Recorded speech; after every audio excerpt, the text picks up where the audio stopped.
Hello दोस्तों, तो क्या हाल है आप सबके।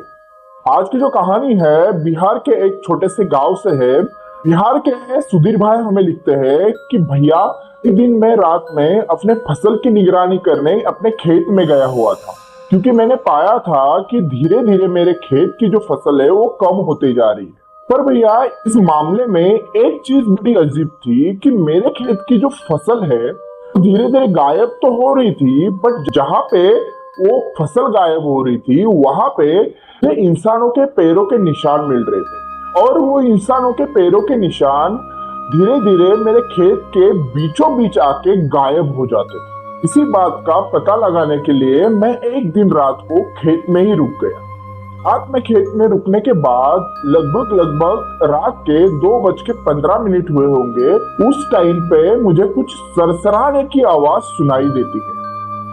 जब मैं उस आवाज का पीछा करते हुए अपनी टॉर्च लेके उस तरफ बढ़ा तो मैंने देखा कि कोई तो है जो मेरे खेत की जो फसल है वो कच्ची ही खा रहा है। जब मैंने उसकी तरफ टॉर्च घुमाई तो मैं पाता हूँ कि वो एक औरत है जो मेरी फसल खा रही। जब मैंने उस औरत के बाल और उसके पैरों को देखा तो उसके जो पैर थे भैया वो उल्टे थे। ये देख के मैं बहुत ज्यादा डर गया और मैं पीछे मुड़ के भाग ही रहा था।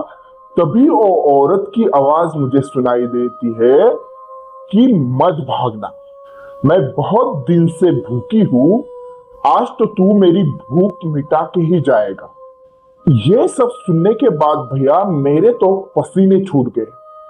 और जब वो औरत मेरी तरफ मुड़ती है तो मैं देखता हूं कि वो जो औरत है बहुत ज्यादा लंबी है, लगभग 8 फीट की औरत है।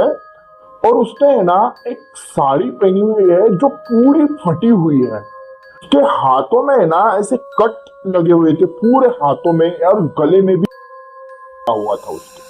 तो वो जो कट लगा हुआ था वहां से ऐसा था।